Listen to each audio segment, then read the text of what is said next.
On la surnomme l'Alcatraz des virus, l'île la plus dangereuse d'Europe. En mer Baltique, des laboratoires ultra protégés sur environ 1 km de long et 400 mètres de large.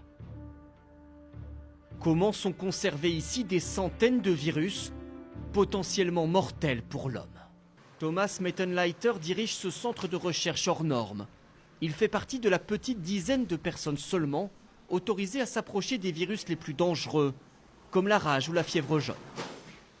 Exceptionnellement, il nous conduit au plus près des cuves de stockage. C'est à moins 181 degrés Celsius. Ici, on peut conserver les virus pendant des années, des décennies.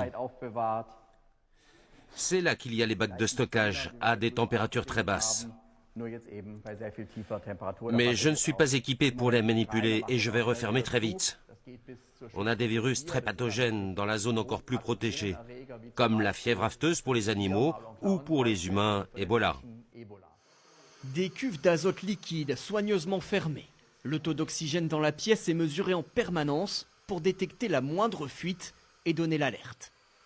Des virus conservés ici pour être étudiés depuis 1910. L'île de Reims est le plus ancien centre de recherche en virologie au monde.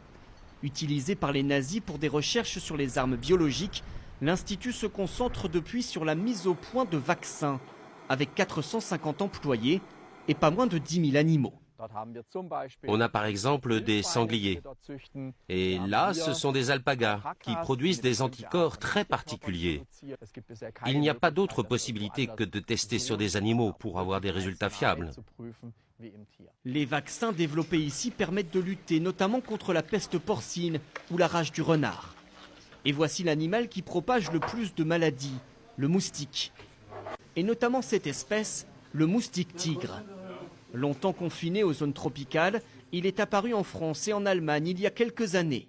Il peut potentiellement transmettre la dengue, Zika ou le chikungunya.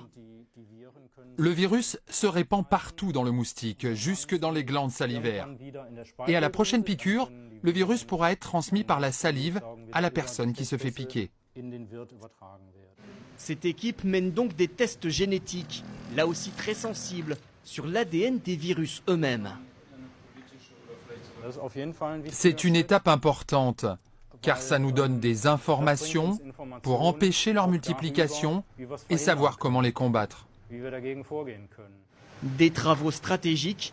Depuis 2008, l'Allemagne a investi ici environ 300 millions d'euros. Cet institut de recherche unique en Europe étudie chaque mois de nouveaux virus. Il pourrait travailler très bientôt sur le coronavirus apparu en Chine si l'Organisation mondiale de la santé décrète officiellement l'état de pandémie, c'est-à-dire une épidémie à l'échelle de la planète.